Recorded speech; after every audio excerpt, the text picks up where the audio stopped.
Me decís cuando...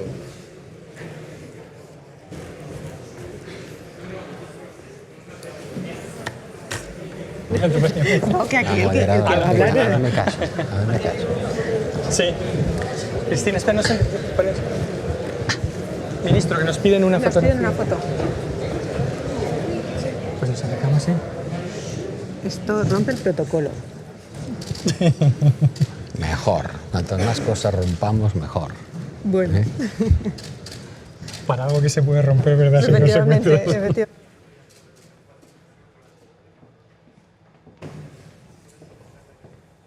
Cuando tú me digas... sí. Bueno, buenas tardes y bienvenidos a CaixaForum. Yo soy Diego Hidalgo, que no estoy en el programa. Hace unos 18 años, cuando empezó el siglo, nos reunimos una serie de filántropos, pensadores, etcétera, para sintetizar cuáles eran los grandes problemas del mundo. Llegamos a la conclusión de que había 6.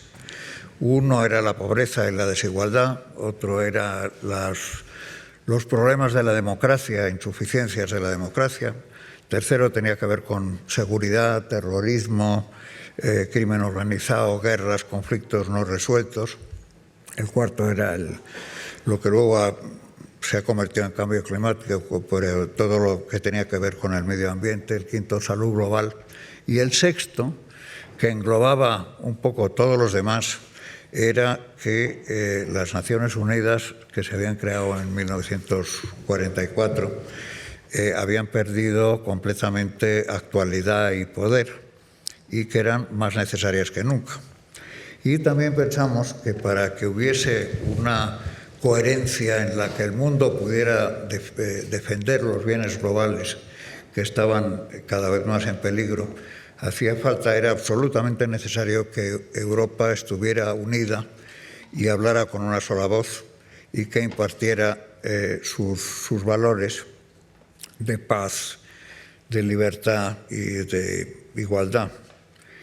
Hace 15 años tuvimos la idea de crear el European Council on Foreign Relations, o el Consejo Europeo de Relaciones Internacionales, y hace 12 yo tuve el honor de inaugurar la oficina de Madrid con Marti Ahtisaari, Emma Bonino y Joschka Fischer, y con la inestimable ayuda de Ana Palacio y de Javier Solana.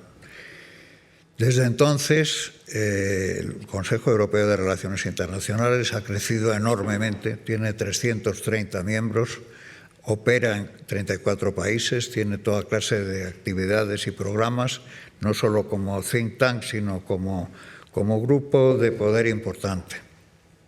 Las esperanzas que teníamos entonces era, en efecto, que Europa estuviera cada vez más unida y que hablara con una sola voz, tanto en contactos con China o con Rusia o con otros poderes como en las Naciones Unidas. Y ahora estamos en una época en la que esas esperanzas corren un riesgo indudable. Entonces, para hablar de esos riesgos y de lo que se debe hacer para evitarlos y sortearlos, están aquí el ministro Josep Borrell, que es un gran europeísta, que es una enorme fuente de inspiración para todos nosotros. Está Cristina Manzano, directora de ESGlobal y colaboradora en muchísimas fundaciones y en muchas conmigo, que es una persona absolutamente maravillosa e inestimable. Y está José Ignacio Torreblanca, que fue además el fundador del Consejo Europeo de Relaciones Internacionales. Para acabar estas palabras de bienvenida, quiero dar las gracias a la Fundación La Caixa, también a El Mundo y a su director Paco Rosell, y a la Fundación La Caixa, que ha hecho posible el que nos reunamos aquí todos. Muchas gracias. Buenas tardes.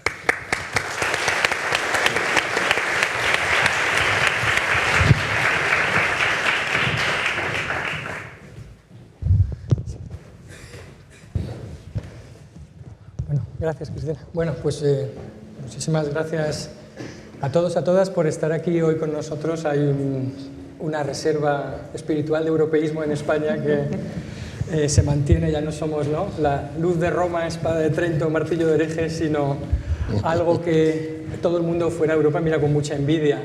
Nuestro debate político sobre Europa tan transversal, tan ilustrado y tan cívico, que a veces nos debería iluminar a nosotros mismos también sobre nuestros otros debates, pero tenemos la suerte de tener un pequeño oasis europeo y creo que hoy es una prueba de ello, así que muchas gracias a todos por venir aquí. Vamos a mantener esta conversación con el ministro Borrell, gran amigo, gran europeísta, gran defensor de Europa, y también con todos los que estáis aquí. Vamos a tener primero esta pequeña conversación y luego hay una serie de brillantes alumnos universitarios que nos han mandado algunas preguntas muy interesantes que tendrán la oportunidad de formulárselas directamente al ministro. Así que sin más quería empezar, ministro. El calendario, tu calendario, nos ha dado el 6 de junio para celebrar este acto, ¿no?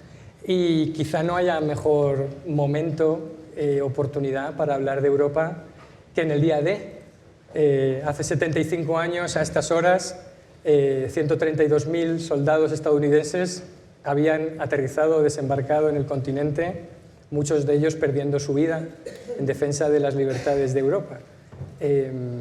Y hoy, precisamente, la relación transatlántica, que ejemplifica todos esos valores, está, o no, es mi pregunta, en su momento más bajo, más deprimente, más azaroso, con el paseo de Trump por Londres. ¿Nos deprimimos? ¿Hacemos algo al respecto? ¿Nos conformamos? ¿Cómo reaccionamos en un día como hoy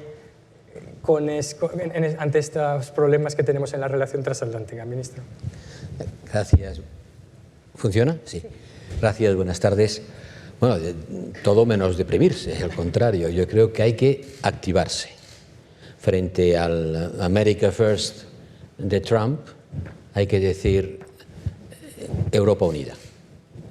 Y puestos a hablar de First, yo creo que hay que plantearse una Europa más política. Tiene razón, el día D, ¿no? El día D, 60.000 civiles franceses muertos bajo los bombardeos americanos. El día de esos cementerios inmensos que están al lado del mar en Omaha Beach, yo los he visitado varias veces. Cuando era presidente del Parlamento Europeo siempre recomendaba a los estudiantes que venían de visita que visitaran los cementerios militares. Los hay, y muchos, en toda Europa. Los de las playas de Normandía son especialmente hermosos. Sí, no hermosos. Hay otros que son más tétricos, como los de Monte Cassino, que también hay que visitar. O sea, Europa ha encontrado el camino de la paz y eso es un gran activo, tan grande, que no lo valoramos. Nos parece tan normal que ningún joven de los que están aquí pueda ni siquiera imaginar que le van a mandar a una trinchera a matar a bayonetazos a su compañero de Erasmus del verano pasado. Parece algo tan fuera de cualquier atisbo de realidad que no lo valoramos, pero es un activo excepcional en nuestra historia y lo que hoy celebramos nos lo debería recordar.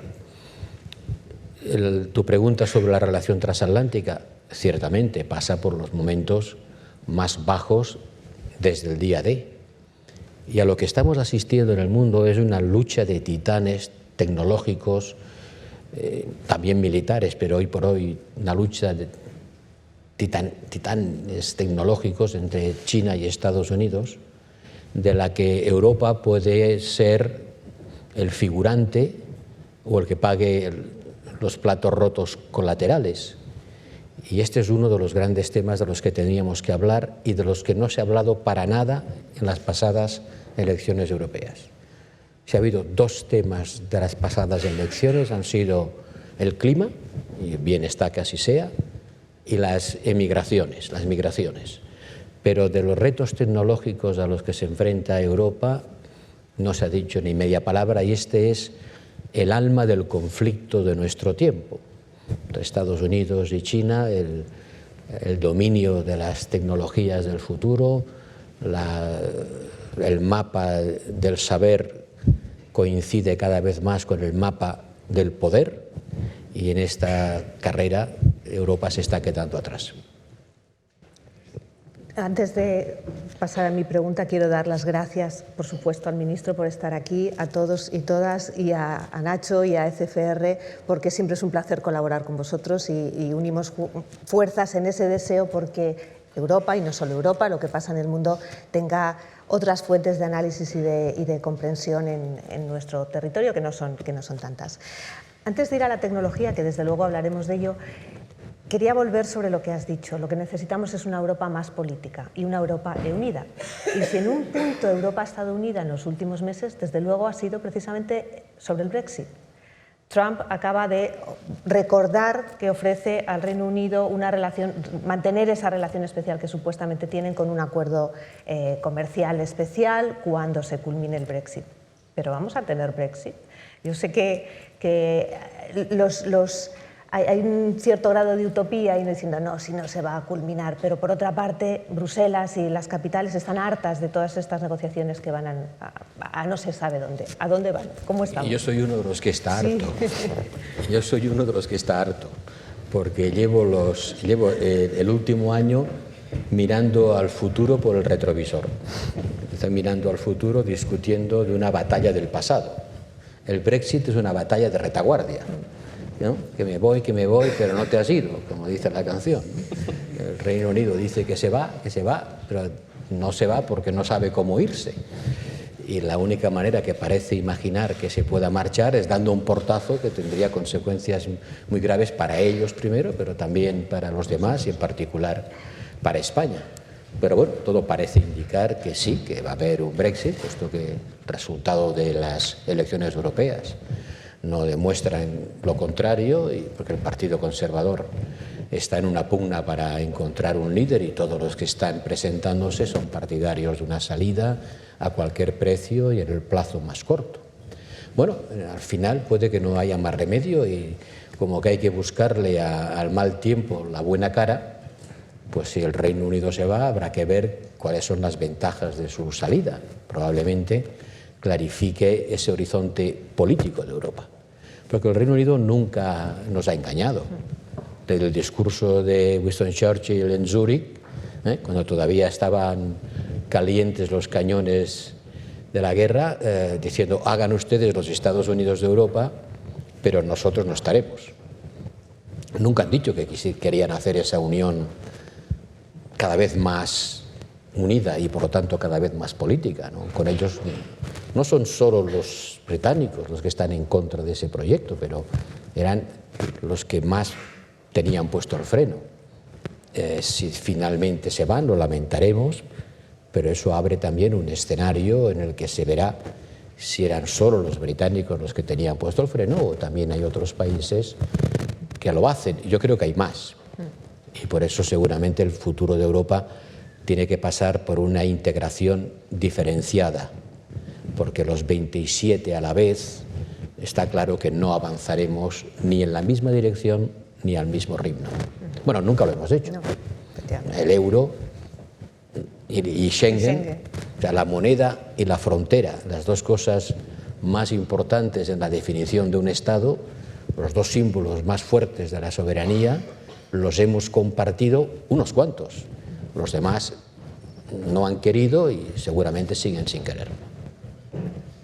Yo sigo con el calendario porque esta semana también nos ofrecía el 4 de junio el aniversario de Tiananmen y hemos podido rescatar las imágenes que grabó Televisión Española en su momento, dramáticas, ¿no? del aplastamiento de una revolución democrática por la fuerza. Da la impresión de que en este mundo en el que vivimos, o es mi pregunta, o mucha gente tiene la impresión de que la democracia es una debilidad en el mundo en el que vivimos, es algo que te debilita, que te ata la mano a la espalda, que no hay nada como tener un régimen bien autoritario y bien nacionalista. Ese es el activo, paradójicamente, en el siglo XXI que te coloca en el mundo como un actor relevante y nosotros vamos con las manos atadas a la espalda, los populismos, los nacionalismos, ¿todo eso es un reflejo de nuestra debilidad o algo que nos hace fuertes pero no sabemos explotar, ¿no? No tienes preguntas más fáciles. Se puede pedir pasapalabra y un comodín para la siguiente. O por lo menos que se puedan contestar con menos palabras, ¿no? No voy a entrar en la dinámica de decir que hay buenas y malas dictaduras, ¿no? Y que se clasifican en buenas o malas según sus performances económicas. Alguien lo ha hecho o se ha dicho que lo había hecho, entonces es un terreno resbaladizo. Es evidente que para nosotros, los europeos, la democracia, en el sentido de la pluralidad política y la capacidad de elección de los ciudadanos acerca de quiénes les gobiernan es una de nuestras grandes señas de identidad, y en nuestra cultura y en nuestra práctica política es algo que no creo que nadie o casi nadie se plantee una renuncia en aras a la eficacia económica. Dicho eso, hay que reconocer que entre la China de Tiananmen y la de hoy el salto es espectacular, gigantesco. Yo creo que no hay en la historia de la humanidad ningún país que en 30, 40 años haya conseguido la transformación económica y social que ha conseguido China. Y seguramente eso es difícil de hacerlo sin que el Estado disponga de instrumentos muy poderosos, como tiene el Estado chino. Eso no quiere decir que tengamos que imitarlo, pero sí que debemos reconocer lo que representa hoy un país que ha conseguido en eso, entre 30 y 40 años. Yo visité China como joven secretario de Estado de Hacienda allá por el año 85, para firmar el convenio de doble imposición entre China y España. Y cuando recuerdo la China que yo vi en el año 85 y la que vi hace unas semanas cuando asistí al gran encuentro de la ruta de la seda, es que estamos hablando de dos planetas diferentes. Y todo eso ha ocurrido en un espacio de tiempo tan corto que conseguir sacar de la pobreza centenares de millones de personas y convertirte en un líder tecnológico mundial en los sectores de futuro, pues es algo que los europeos tenemos que tener muy presente, insisto, no para imitar un modelo político que no es el nuestro, pero para entender que la dimensión cuenta, y mucho, y que vamos a vivir en un mundo de gigantes, y que si no tenemos la mínima dimensión para competir, caeremos en la irrelevancia. Yo creo que no hay nada mejor para impulsar la integración, la unidad de los europeos, que ver cómo emergen países de dimensión continental que tienen la capacidad cada vez mayor de dominar las tecnologías del futuro. ¿Qué hubiera pasado en el mundo si el señor Watt, el de la máquina de vapor, hubiera sido chino? Si se hubiera llamado Lee Ching-Watt. ¿Qué hubiera pasado? Pues probablemente nosotros nos hubiéramos quedado en la cuneta de la historia como se quedaron ellos. Y son muy conscientes de que se quedaron en la cuneta de la historia y que los humillamos. Y ahora vuelven y son conscientes, muy conscientes, de que esta nueva revolución industrial no la van a perder. En la práctica la están ganando. ¿Se puede eso hacer conjugando lo que han hecho con libertades políticas? Sí, naturalmente que se puede hacer. Nosotros lo hicimos en la posguerra. Pero sería un poco no reconocer la realidad, darse cuenta de las ventajas que tiene un sistema de guía autoritario de la economía cuando éste se administra con eficacia, como ciertamente ha sabido hacerlo. No cabe duda de que China es ese gigante, de que Estados Unidos es otro de los gigantes, y hay en medio otro, que es Rusia, que nos toca muy de cerca. Y tenemos, volviendo a la unidad, hemos mostrado una unidad de la Unión Europea con respecto a Rusia en relación a las sanciones durante renovadas veces en los últimos años. Pero, ¿qué podemos esperar de Rusia también en este futuro? ¿Seguimos viéndolo como una amenaza? ¿Podemos reconducir una relación Crimea, yo creo que casi todo el mundo asume que está perdido para la causa. Entonces, podemos mirar hacia otro lado y volver a esas prácticas democráticas, no democráticas. ¿Cómo que podemos afrontar la relación con una Rusia que, por una parte, ha adoptado una actitud agresiva, decimos desde aquí, aunque a ellos no les guste, por otra parte, una Rusia que estos días también se está reuniendo con China para reforzar esas relaciones? ¿Estamos atrapados en medio? No me quiero buscar otro conflicto diplomático con Rusia. Perdón. He tenido uno reciente que afortunadamente se ha aclarado. Primero, creo que estamos en las puertas de una paz fría. Todavía no la llamo guerra fría, pero paz fría sí. Y a un lado de esta paz fría están cada vez más cerca Rusia y China. Cada vez están acercándose más diplomáticamente, militarmente, se ven como dos regímenes autoritarios, se ven unidos para ganar ese gran enfrentamiento en el Indo-Pacífico con Estados Unidos. El otro día lo que quise decir, y agradezco la ocasión de aclararlo, no hablaba de España, hablaba de Europa. Y tú también hablas de Europa, ¿no? O sea, España, a fin de cuentas, cualquier país europeo solo apenas cuenta nada en estos combates geopolíticos, ¿no? Estaba diciendo que, ¿qué le pasa a Europa?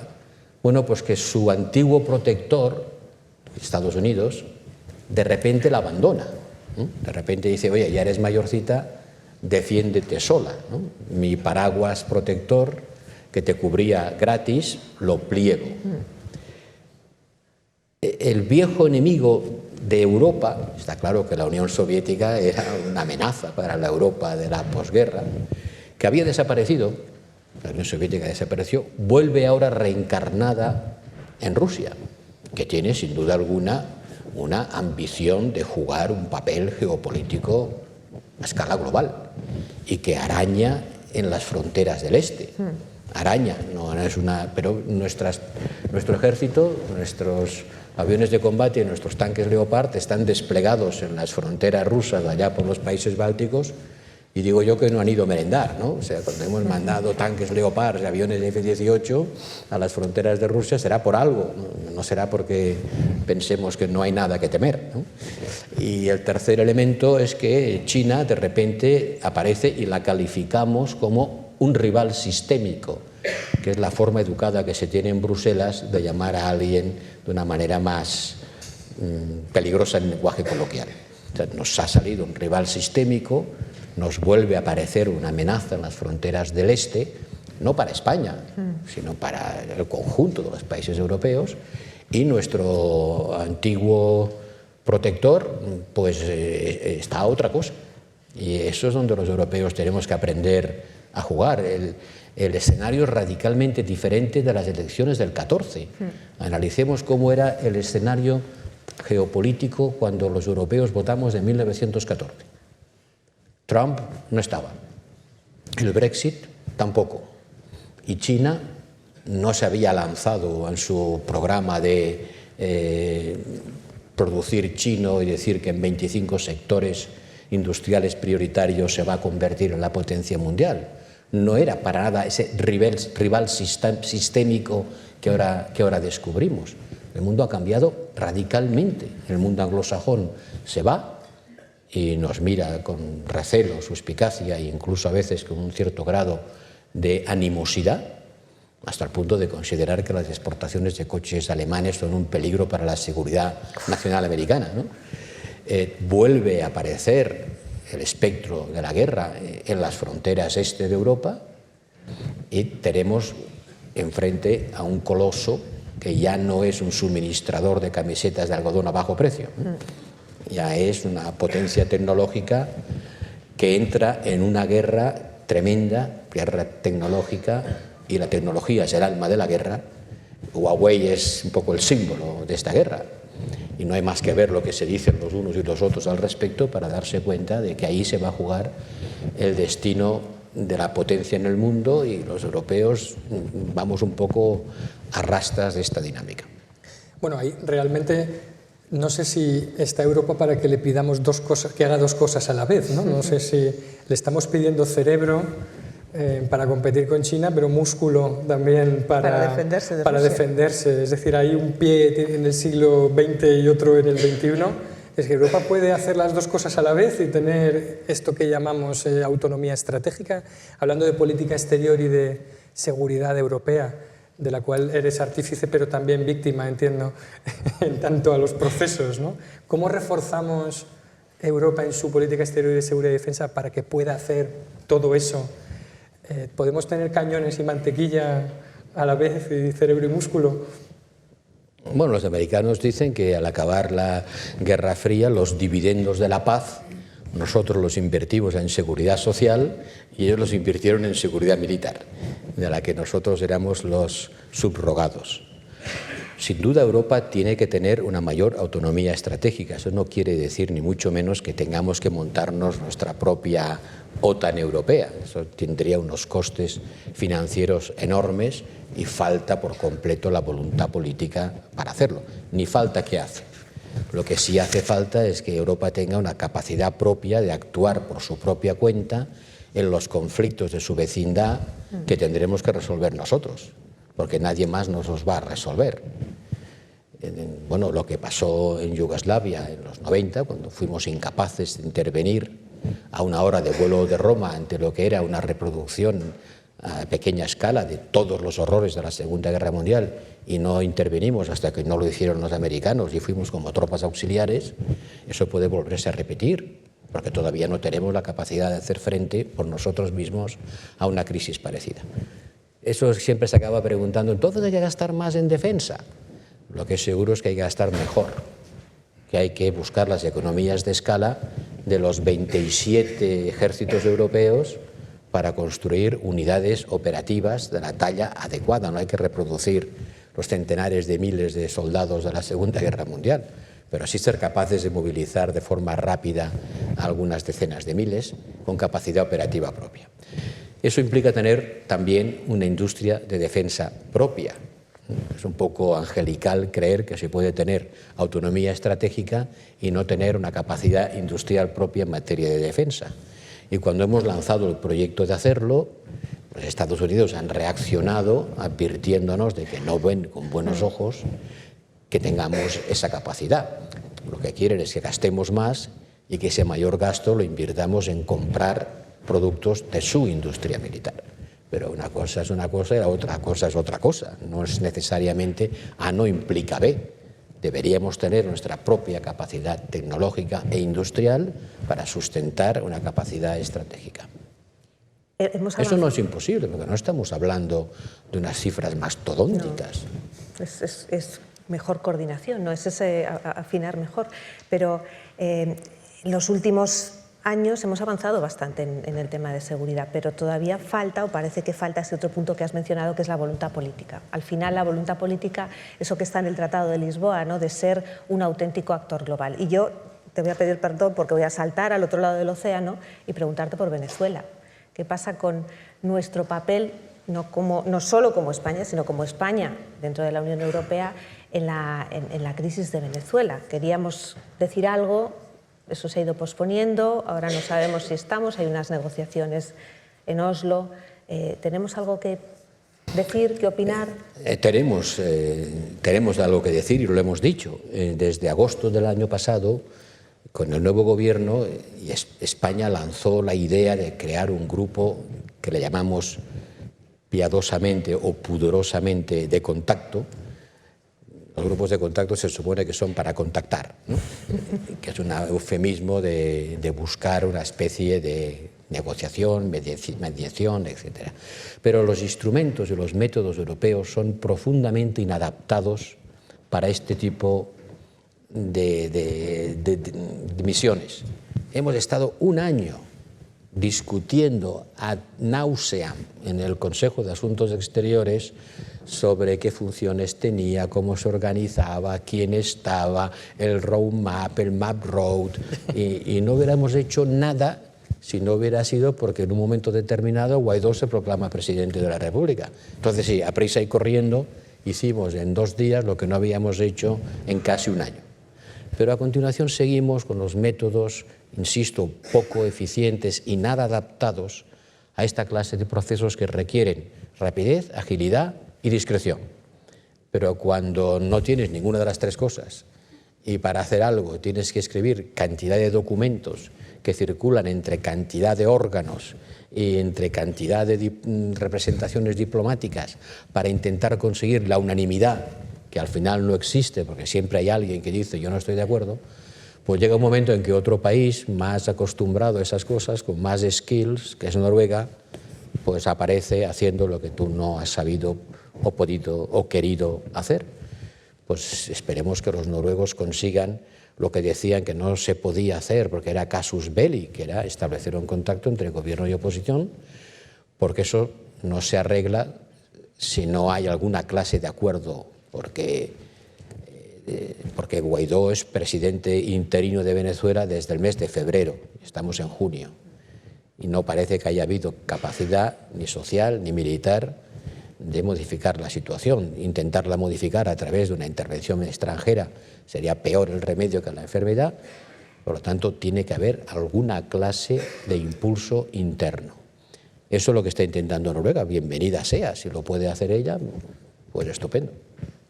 Vale, pues vamos a volver, ya que ha habido elecciones y hay cosas que se mueven en el horizonte europeo en estas próximas semanas, incluso días y meses.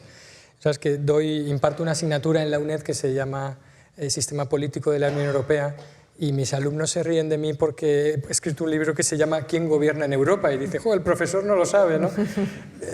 Y les digo, no, es que es verdad, es que no es tan fácil, ¿no? ¿Quién gobierna en Europa?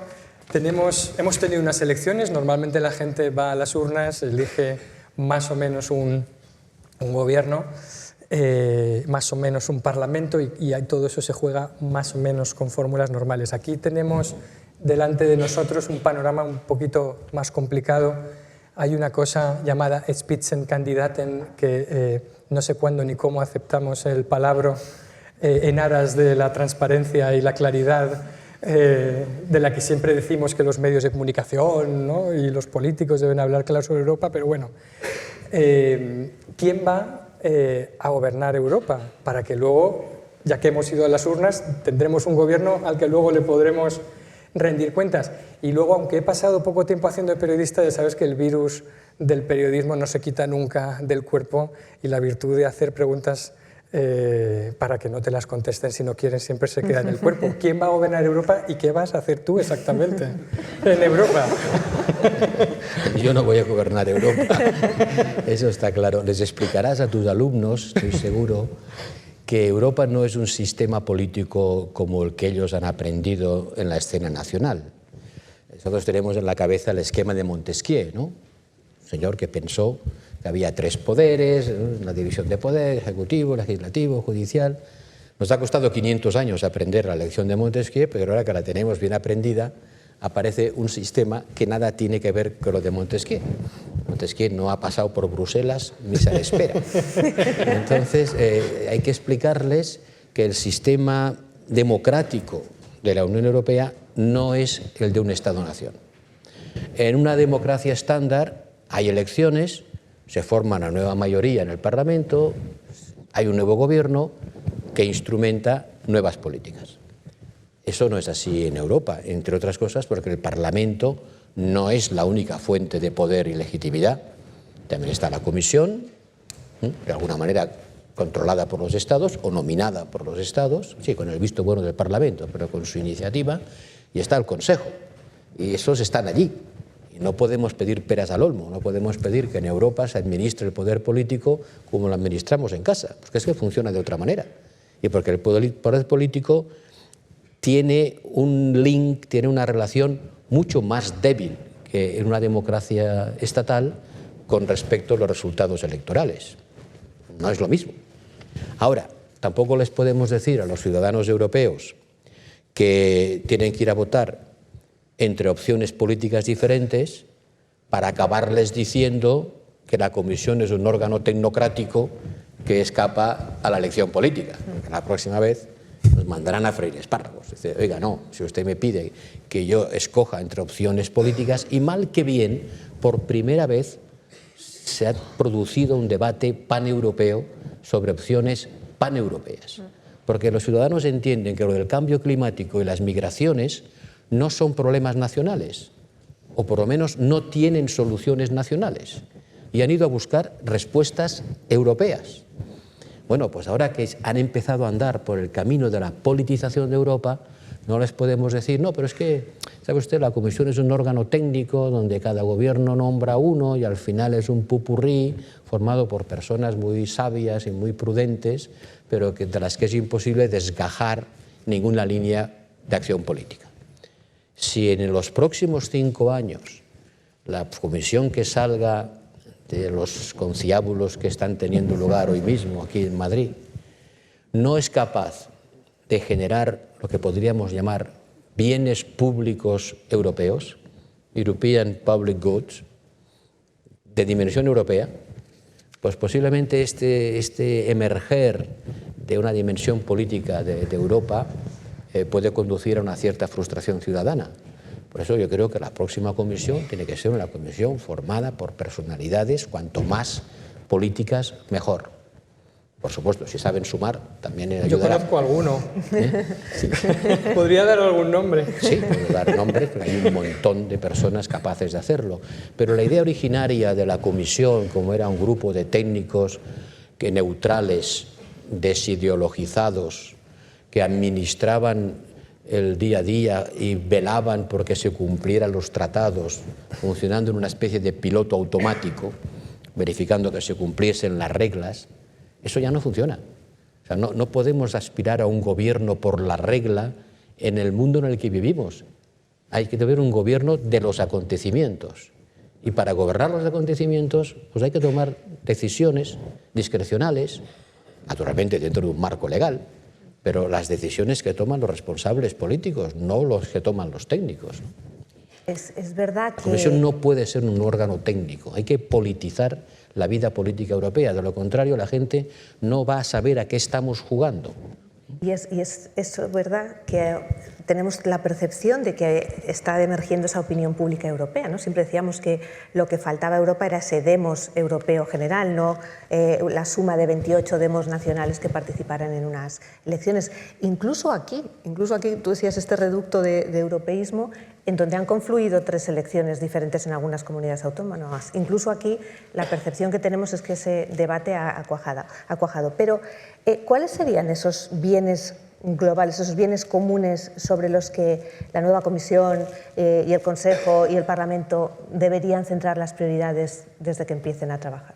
Me parece que hay uno muy claro y muy evidente y muy difícil, porque hasta ahora no hemos sido capaces de resolverlo, que es una política común de protección de las fronteras y de administración de los flujos de entrada de ciudadanos provenientes de otros países en nuestros territorios. Llamemos a eso el problema de la inmigración o de los demandantes de asilo. Pero ese es un gran problema, el control ordenado de los flujos migratorios, que necesitamos desesperadamente, porque hace 3 años que en Europa mueren más que nacen. Desde hace 3 años los europeos nos morimos más que nos reproducimos. Y eso, integrado en el tiempo, conduce a la extinción de la especie. Si eso no es así, es porque cada año asimilamos del orden de 1,5 o 2 millones de inmigrantes, que es la única manera que tenemos de cubrir nuestro bache demográfico. Y España y Alemania son los países donde el bache demográfico es más profundo. Por lo tanto, hemos de administrar conjuntamente un bien común tan importante como es el control de entrada y la asimilación de los ciudadanos que vienen o pidiendo asilo, y eso es una cosa, o los que vienen buscando una oportunidad laboral, y esa es otra. Y si son 2 cosas distintas, las hemos de distinguir y las hemos de administrar adecuadamente. Y eso no lo hará ningún país solo, porque si hemos eliminado la frontera entre el país A y el país B, la frontera exterior de A es la frontera exterior de B, y viceversa. Y eso todavía no lo hemos entendido. Segundo, el cambio climático. Y cuando digo el cambio climático no estoy hablando de algo de fin de semana, ¿no? O sea, lo que los europeos no tenemos conciencia todavía, quizá porque no se les ha explicado, de la enorme transformación tecnológica, fiscal, económica y social que implica ir a una economía descarbonificada en el horizonte 2050. Los recursos que hay que movilizar, la transformación que necesita el sistema fiscal, cómo repartir la carga, el coste, que lo va a haber, que va a ser grande. Hemos vendido la idea de que la transición ecológica se hace prácticamente gratis, que no tiene costes. No, claro que tiene costes. Y van a ser muy elevados. Y van a plantear impactos sociales difíciles de administrar. Y si no, que se lo pregunten a Macron, ¿no?, que ha puesto una tasa de 40 euros, creo, por tonelada de gasoil y la que se le ha montado. Vale, pero es que hay que saber que para descarbonificar la economía, la carga fiscal sobre el gasóleo no tiene que ser de 40. No voy a dar una cifra para no asustar, pero es mucho mayor. Es mucho mayor.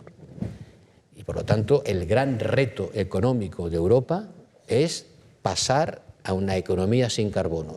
Y eso tiene consecuencias sobre las fábricas de coches, sobre los modos de producir, de desplazarse, de consumir, y sobre las estructuras sociales. O sea, durante esta campaña se ha acuñado una frase que es muy buena y me permito repetirla. No creo que sea mía, creo que la he leído en alguna parte, que es: no podemos pedir a la gente que se preocupa por su fin de mes que se preocupe por el fin del mundo. No les podemos decir, cuidado, cuidado, que se va a acabar el mundo, a las personas que el día 20 de cada mes tienen problemas de subsistencia. Es casi inmoral hacerlo. Y eso en la sociedad europea tiene una profunda raíz sociológica, porque tenemos el 20% de la población en el umbral de la pobreza, o más. Por lo tanto, eso también es un public good.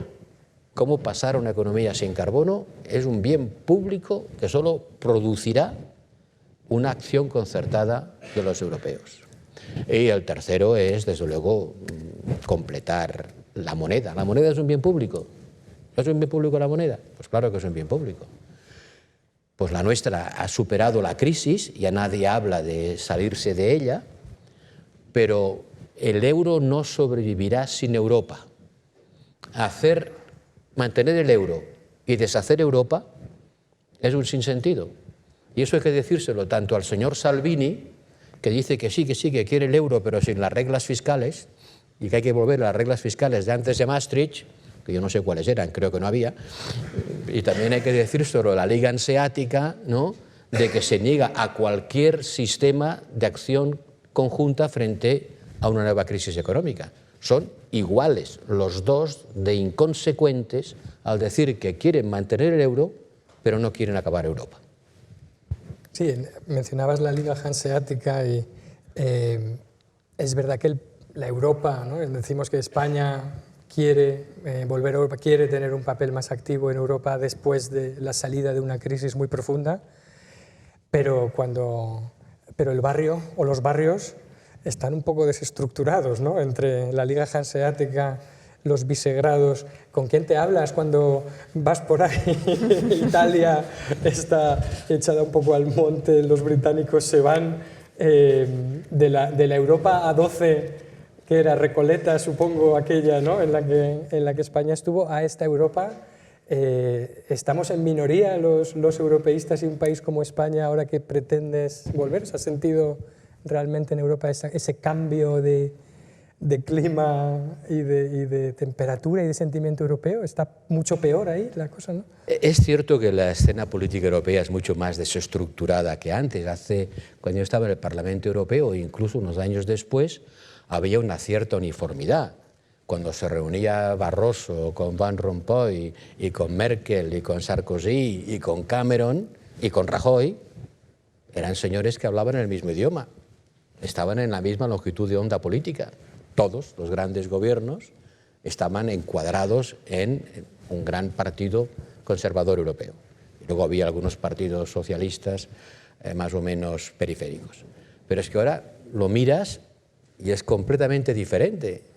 España y Portugal son gobiernos con partidos socialistas que llaman la atención por los espectaculares resultados que han obtenido, espectaculares comparados con los de los demás, claro, todo es relativo en la vida. Cuando me presenté en las elecciones europeas del 2004 sacamos un 44%, nos pareció poco. Ahora sacamos un 33% y estamos que quedamos altos, ¿no? Italia está en manos de una coalición extraña de populismos. Alemania sigue estando en manos de los cristianodemócratas, pero a la baja. Francia está en manos del progresismo centrista, cualquier cosa que eso quiera decir. Reino Unido se va.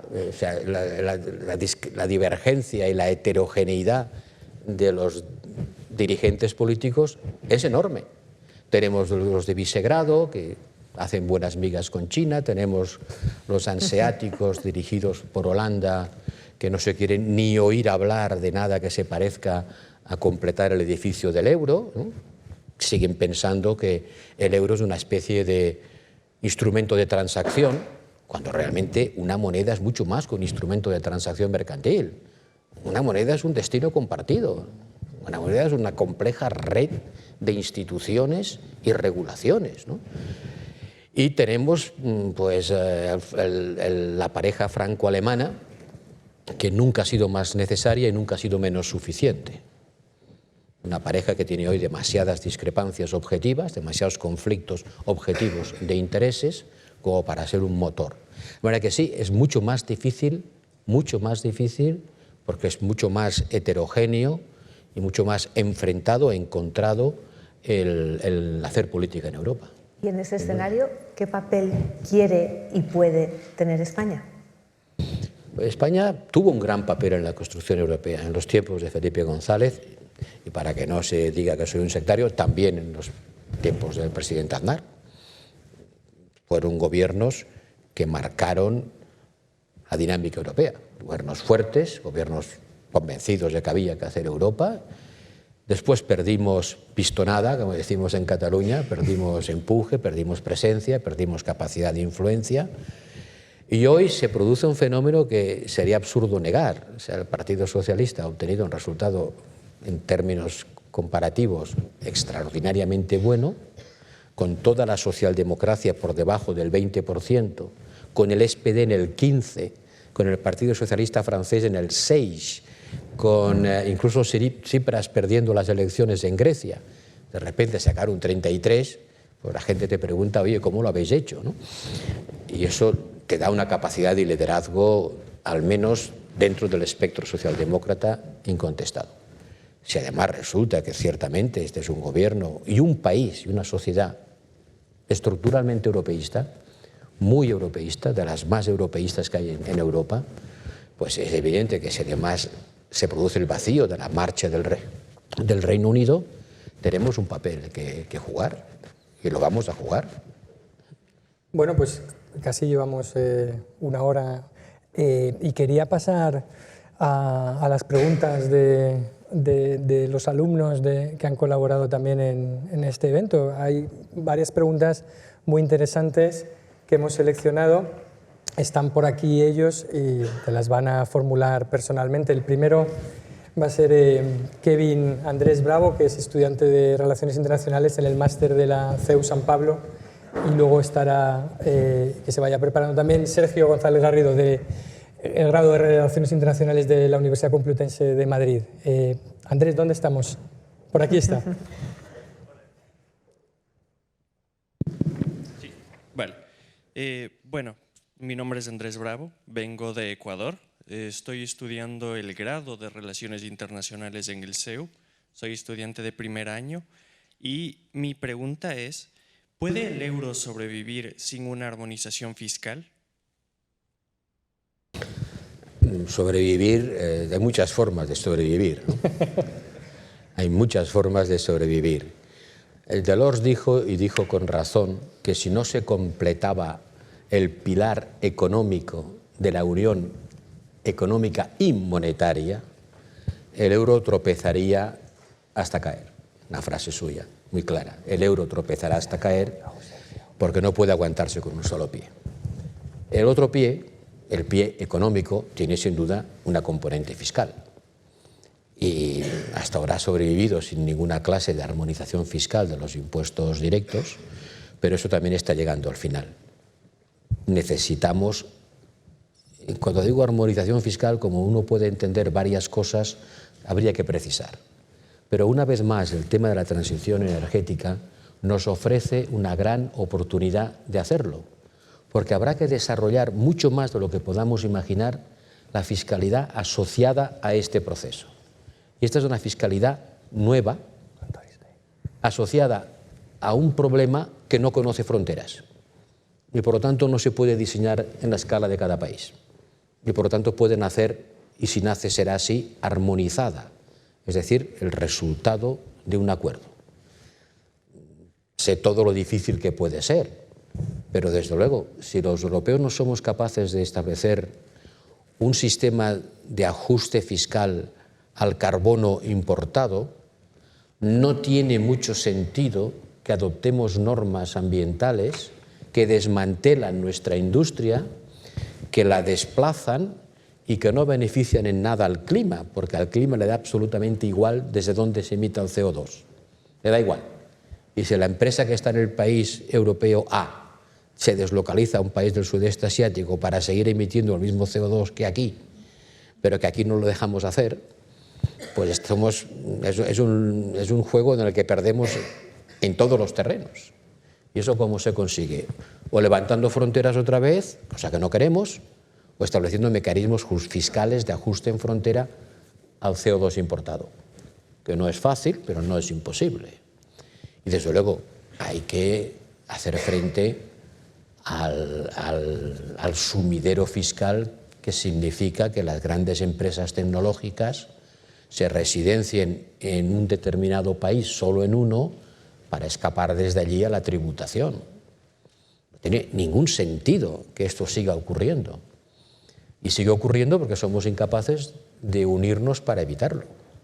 Entonces veremos si somos capaces de hacerlo o no.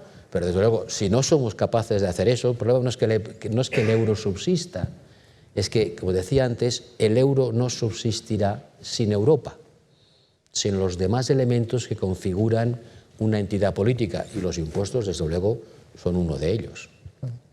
Bien, Sergio González, de la Universidad Complutense. Bueno, buenas tardes. Gracias antes de nada por asistir a este evento.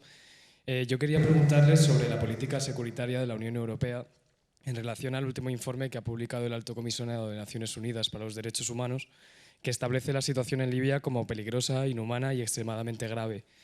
Mi pregunta es si la política securitaria, la que estamos viendo ahora mismo, ha fallado en su propósito debido a la vulneración sistemática de derechos humanos que vemos en el espacio mediterráneo y, como opinión personal, ¿cómo ve usted el futuro de las migraciones hacia Europa si en la actualidad hemos militarizado los accesos ofreciendo más de 6.200 millones de euros a países inseguros e inestables, tal y como declara este alto comisionado? Gracias. Si los 6.000 millones de euros te refieres a Turquía. Sí, porque a Libia no le hemos dado 6.000 millones de euros, ni de lejos, ¿no? Vamos, a veces es un debate que he tenido durante la campaña electoral, ¿no? En el sentido de decir, el trato que han hecho ustedes con Turquía es financiar la violación de los derechos humanos. Bueno, permíteme que niegue la mayor. O sea, en un momento en el que se produce una avalancha de 1,5 millones de demandantes de asilo, que supera con mucho la capacidad de acogida de las islas griegas, había dos soluciones. O seguir esperando que la avalancha continuara y llegara otro 1,5 millones más, cuyos derechos humanos habría que ver cómo los habríamos administrado, o buscar un acuerdo con un país donde se podían asentar a cambio de una financiación del coste de este asentamiento. Porque es que Turquía tiene 3 millones de refugiados sirios que comen todos los días, van a la escuela sus niños y tienen hospitales. Y los tienen gracias a los 6.000 millones de euros de la Unión Europea. ¿En qué eso viola sus derechos humanos? ¿En qué es una violación de los derechos humanos de los refugiados sirios en campamentos en suelo turco el que nosotros financiemos a un agente, ciertamente no es europeo, que evite que se vuelvan a producir 28.000 muertos en el mar, como pasó en el verano anterior al acuerdo? La vida no es la solución entre lo malo y lo bueno, sino entre lo posible. Y en ese momento, con todos los problemas que tuviese de acuerdo, lo defiendo y no lo hizo este gobierno, ¿eh? Yo me lo encontré hecho. Podría criticarlo, porque sin duda tiene puntos críticos. Pero si la política es la administración de la realidad, en ese momento, ese acuerdo y sus consecuencias creo que han sido positivos incluso para los refugiados sirios, porque están mucho mejor atendidos allí, financiados por la Unión Europea, de lo que lo hubieran estado en una avalancha incontrolada en las playas de las islas griegas, sin contar los que se hubieran muerto por el camino. Libia es otra cosa. Con Libia no tenemos este acuerdo. La Unión Europea no tiene ningún acuerdo con Libia. Lo tiene Italia. Pero lo tiene Italia, sí, no es lo mismo. Lo tiene Italia en un momento también en el que Italia se encuentra sola, a la que los demás países europeos no le prestan la necesaria solidaridad para hacer frente a unos flujos migratorios que desestabilizan su sociedad, y busca una forma de evitar, entre otras cosas, esos muertos en el mar que todos lamentamos. Todos los lamentamos. Pero dígame usted, ¿cuál es la solución? ¿Cuál es la solución?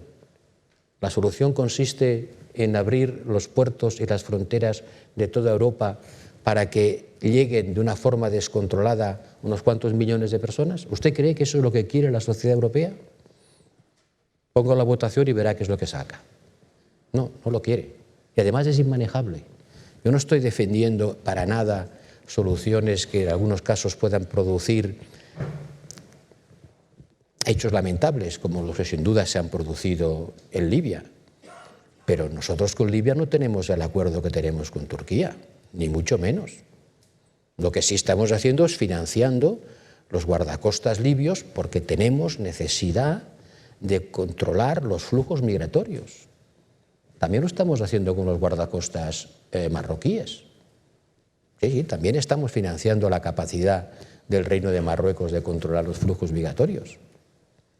¿Le parece mal? No, pregunto, es que me gustaría, ¿le parece mal que ayudemos a Marruecos a que controle los flujos migratorios que pasan por su territorio? ¿Perdón? Perdón, es que no le oigo. Se podría hacer, sí, sin duda, se podría hacer, sin duda se puede hacer mejor. Simplemente, si les ayudamos más, lo harán mejor. Lo que no podemos pedir es a los países que están en la ribera sur del Mediterráneo y que tienen estructuras que funcionan mínimamente, no tienen los medios que tenemos nosotros, que actúen a su coste como gendarmes de los flujos de personas que se dirigen con riesgo de su vida a nuestras costas. Para que lo hagan mejor, les tenemos que ayudar más, porque esos países no tienen las capacidades que tenemos nosotros. Y sin duda, yo no les diré que sea todo maravilloso, pero puestos enfrente de la realidad, usted tiene que escoger entre que no haya control de embarques en Marruecos, que no lo haya, y que tenga usted que ir a salvarles en el mar o a acogerlos de una forma descontrolada cuando lleguen los sobrevivientes, o establecer mecanismos lo más regulados posibles que controlen los embarques y de paso que luchen contra las mafias que son los que proporcionan esos medios de transporte. ¿Tiene usted alguna mejor solución?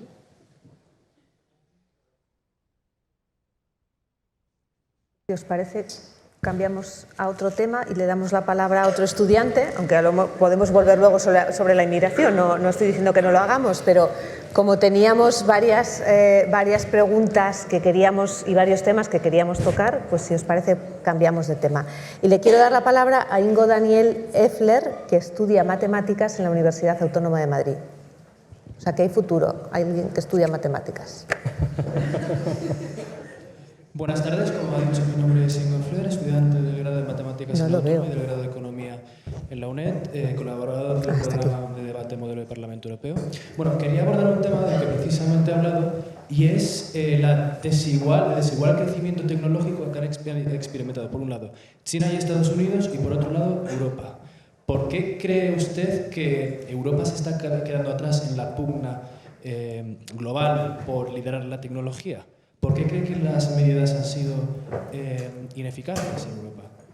Por un lado, comparando con el modelo estadounidense, que no es tan autoritario como puede ser el modelo chino, que efectivamente, como dijo, pues tiene más medidas para orientar la economía. Pero ¿por qué cree que las medidas en Europa no han sido eficaces para fomentar la tecnología? Muchas gracias. Porque Europa no tiene una política industrial, ha renunciado a tenerla, ha desmantelado las políticas industriales de cada país, pero no hay, o es muy débil, una política industrial europea que se ha concebido siempre como algo incompatible con una política de la competencia que evitase posiciones dominantes en el mercado.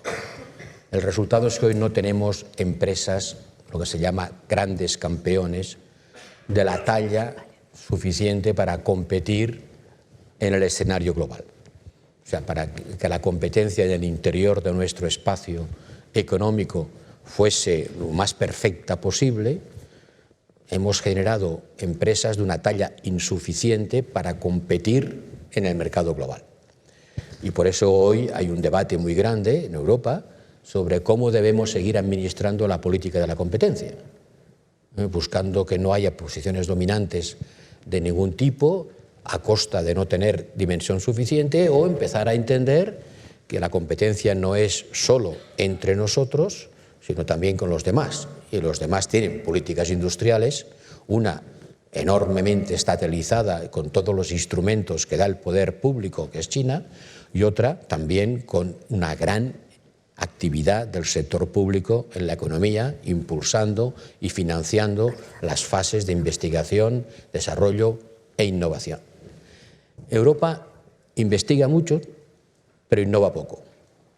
En los sectores de punta, los de la nueva revolución industrial, no tenemos una gran capacidad de innovación, todos los estudios lo demuestran. Es decir, convertir lo que es la investigación básica en instrumentos tecnológicos aplicados al mundo industrial, eso lo tenemos mucho menos que los americanos.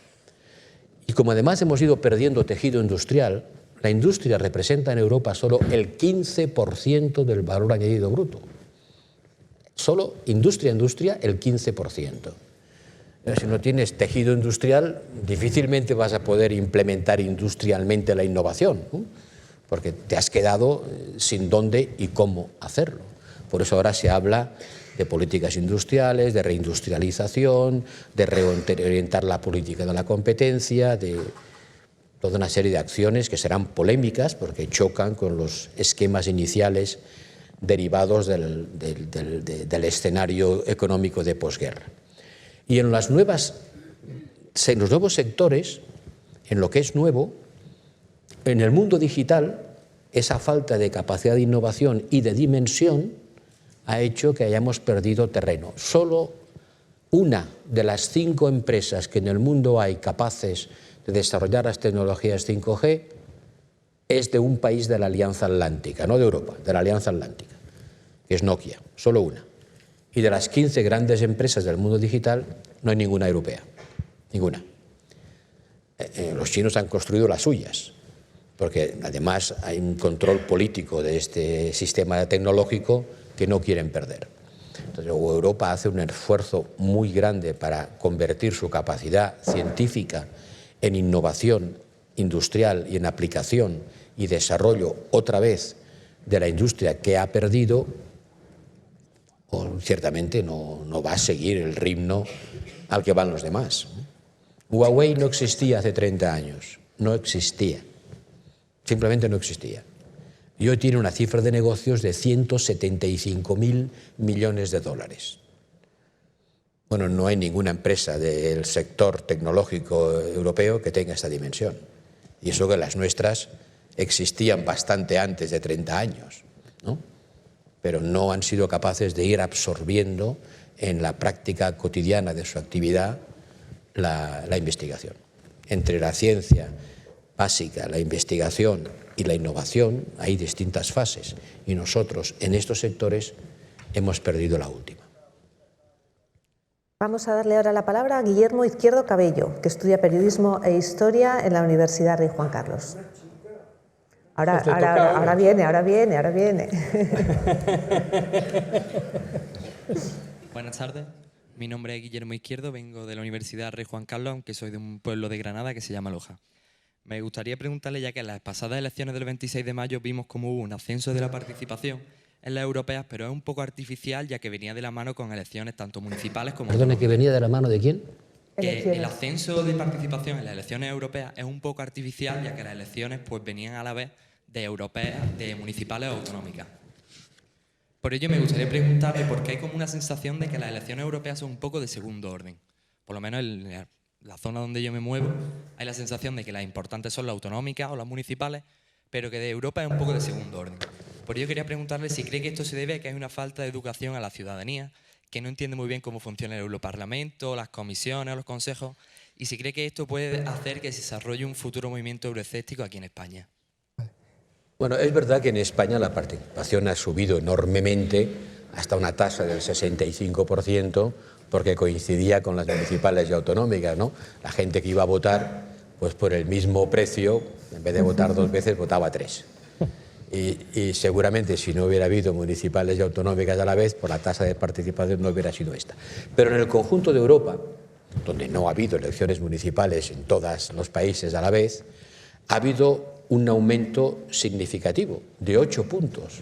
Iba cayendo, llegamos a un mínimo del 42%. O sea, un Parlamento donde solo vota el 42%, estamos alcanzando los niveles tan bajos como los de los referéndums en Cataluña. O sea, un 42%. O sea, realmente una disminución gradual.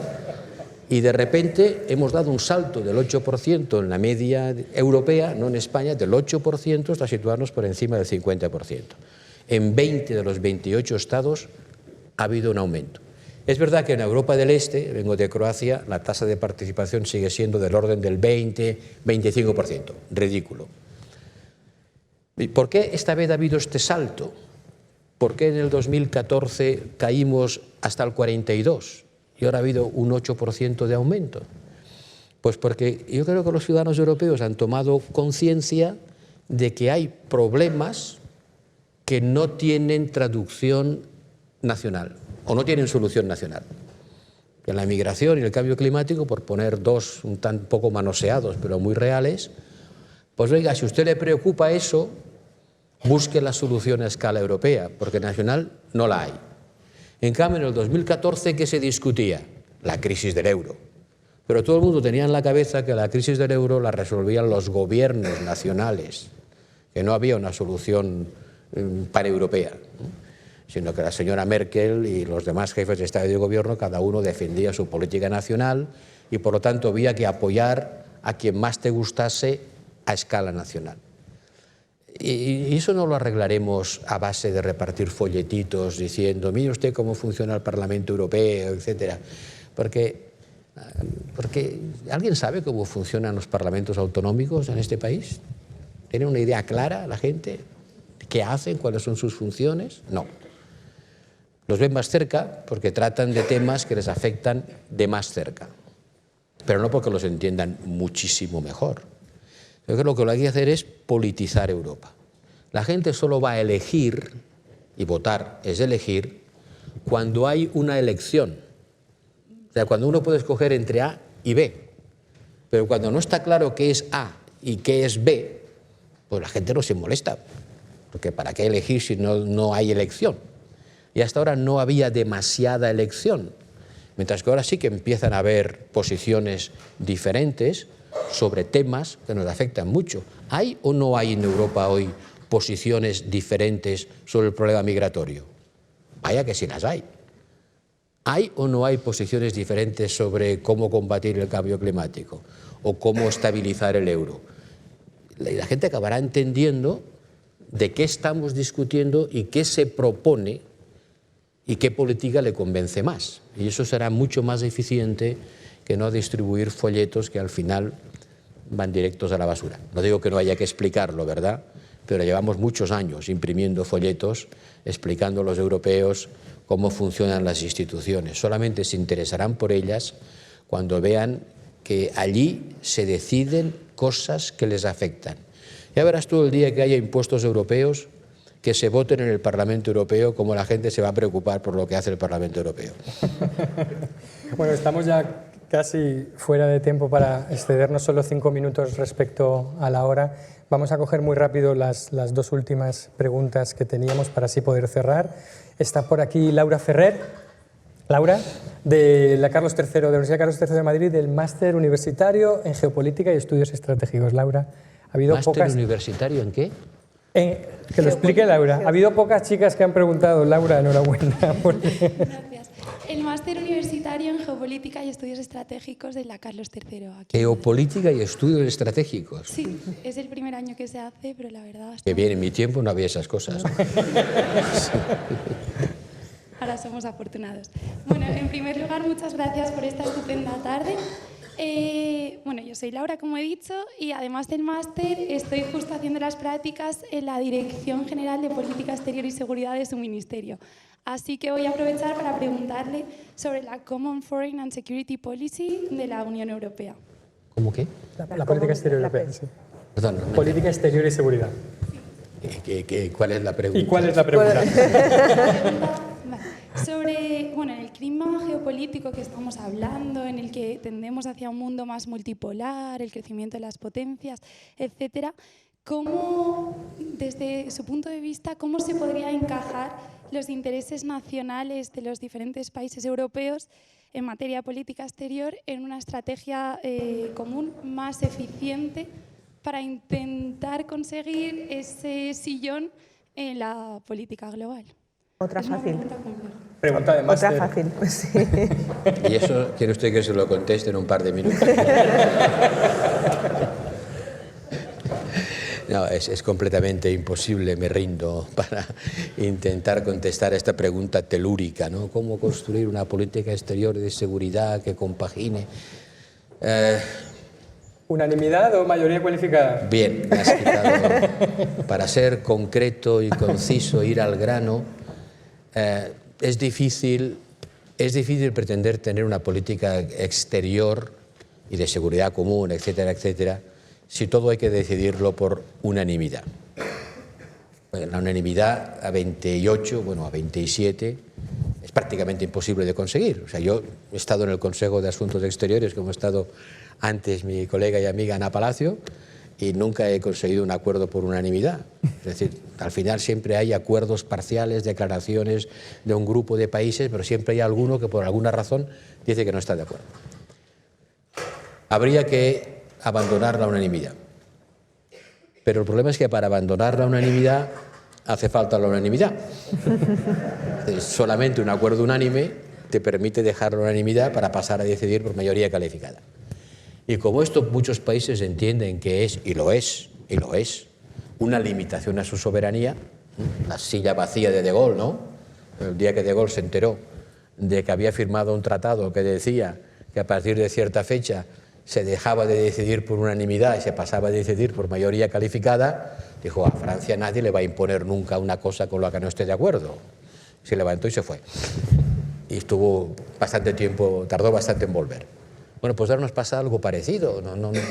No tenemos una visión del mundo suficientemente compartida como para aceptar que se pueden tomar decisiones que te afectan sin que las compartas, sin que estés de acuerdo.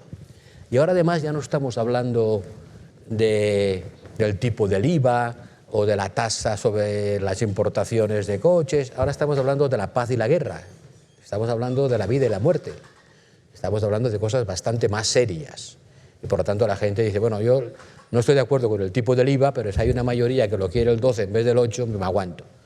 Pero si hay que enviar a mis chicos a una... pues ya no estoy tan de acuerdo. Si no estoy de acuerdo, no voy. Entonces quizás estamos empezando la casa por el tejado. No quiero ser pesimista, pero para tener una política exterior común hay que tener una visión del mundo compartida.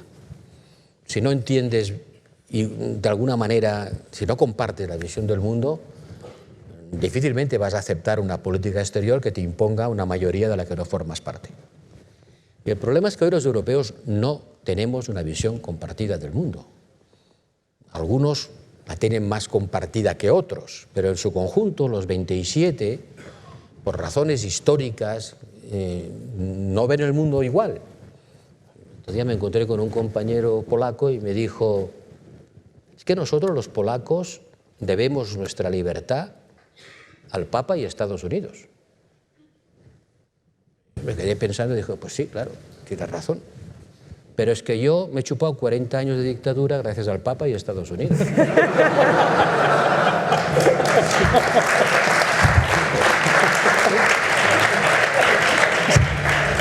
Esto se explica bien. El polaco, cuando digo el Papa, ¿qué ve? Ve a Wojtyła, que va a Varsovia a decirles que hay que ser valientes y luchar contra el comunismo. Y cuando dice Estados Unidos, ve a Reagan, que gana la Guerra Fría. Y naturalmente que los polacos deben su libertad al hundimiento del Imperio Soviético, y a ello contribuyó mucho el Vaticano espiritualmente y Estados Unidos militarmente, claro que sí. Pero yo veo a Franco entrando bajo palio en las catedrales, y veo a Eisenhower viniendo a Madrid y siendo recibido por el general Franco, y veo bases americanas en mi país durante todos los años de la dictadura. No podemos tener la misma visión del mundo. Si ellos creen que deben su libertad a los que yo creo que debo mi falta de libertad, no podemos entender el mundo igual. Y por eso los polacos van a Irak, están encantados y van a Irak, y nosotros nos vamos en cuanto podemos. Porque no tenemos la misma visión del mundo, porque la segunda ciudad polaca es Chicago, y porque Polonia debe su existencia nacional a un tal señor Wilson. Y nosotros hemos tenido la guerra de Cuba y otros incidentes históricos. No entendemos el mundo igual. Construir una política exterior es una tarea difícil, que necesita un grassroots, que necesita una construcción identitaria y una homogeneidad de las percepciones y de los intereses. De las percepciones y de los intereses. Y en este momento, pues frente a China, por ejemplo, tampoco se puede decir que nuestros intereses, nuestras percepciones... Por tanto, hay que seguir trabajando, hay que trabajar con los instrumentos que tenemos y no hay que plantearse objetivos utópicos que no hacen más que crear frustración. El ejército europeo. ¿Y a qué es el ejército europeo? ¿A qué le llama usted ejército europeo? ¿Le llama usted a que todos los regimientos estarán formados por una mezcla de soldados lituanos, griegos y españoles? Pues no, porque eso no tiene sentido ni es lo que se propone. Entonces, ¿qué es lo que proponemos? ¿Por qué no bajamos de las musas al teatro y hacemos construcciones prácticas y concretas que nos permitan avanzar, ¿no? Poco a poco? Y al final, el día que tengamos un buen enemigo, nos uniremos más. Vale. Vamos a abusar de la paciencia de nuestros anfitriones para una última pregunta. Hacemos esto como en Europa se puede parar el reloj, no sé si aquí se puede, aunque sea 5 minutos, y tenemos la última pregunta de Raimundo Clar del Centro de Estudios Garrigues. Raimundo. ¿Del Centro de Estudios? Garrigues, abogacía, de entrada a la abogacía empresarial. Bueno, muy buenas tardes, señor Borrell. En primer lugar, agradecer que haya podido compartir esta tarde con nosotros. Como han dicho, soy Raimundo Clar, estudiante del doble máster de acceso a la abogacía con empresa en el Centro de Estudios Garrigues. Y bueno, sobre mi pregunta ya han discutido un poco al inicio de la charla, pero me gustaría que se extendiese un poco más sobre el tema porque me parece muy interesante. Y es sobre el tema que le voy a plantear a continuación. Vale. A ver si cree que el Brexit puede tener algún tipo de efectos positivos dentro de la Unión Europea de cara a conseguir una mayor integración de los países que la conforman. Sí, pongámonos en mood positivo, ¿no? Optimistas. Vamos en mood positivo. Bueno, sí, el Brexit. De momento el Brexit nos pareció que iba a provocar una epidemia y realmente ha sido una vacuna. Porque nadie, después de ver cómo se come esto del Brexit, no hay nadie más que haya dicho yo también me quiero ir. Al contrario, yo no me quiero ir. Voy a intentar cambiarlo desde dentro, pero nadie se plantea salir fuera. ¿Puede provocar una mayor cohesión? Sí, puede. Pero no nos engañemos, el Reino Unido no era el único obstáculo a avanzar hacia la integración política, ni mucho menos. Había y hay varios países que estaban cuidadosamente escondidos detrás del Reino Unido. No, dilo tú, pero esos países siguen estando allí. De manera que sí, puede provocar una mayor cohesión. De hecho, ya la ha provocado, porque esa unidad que hemos tenido los europeos en la negociación era algo que no estaba tan claro que fuésemos a tener. De manera que puede tener efectos positivos, pero, insisto, el problema de las dificultades para avanzar hacia la unión política no eran solo de los británicos, ni mucho menos. Bueno, pues bien, terminamos aquí esta conversación y este intercambio de opiniones, yo creo que tan interesante. El Papa y Estados Unidos, la muerte y los impuestos, ¿qué puede salir mal? A ver si ahora me voy a buscar un conflicto diplomático con el Vaticano. Afortunadamente, como estamos en la intimidad y era una conversación privada, saldremos todos con bien de esto. El trono de líder del mundo libre, bueno, no sé si está ocupado o vacante en este momento, pero el del líder de la mayoría socialdemócrata en el Parlamento Europeo no está vacante, eres tú.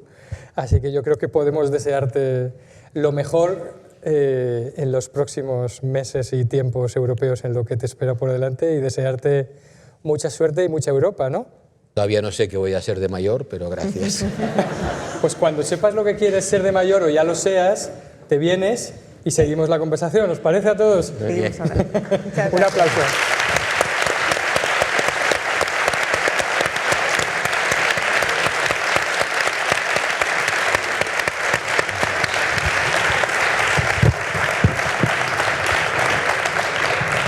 El micrófono.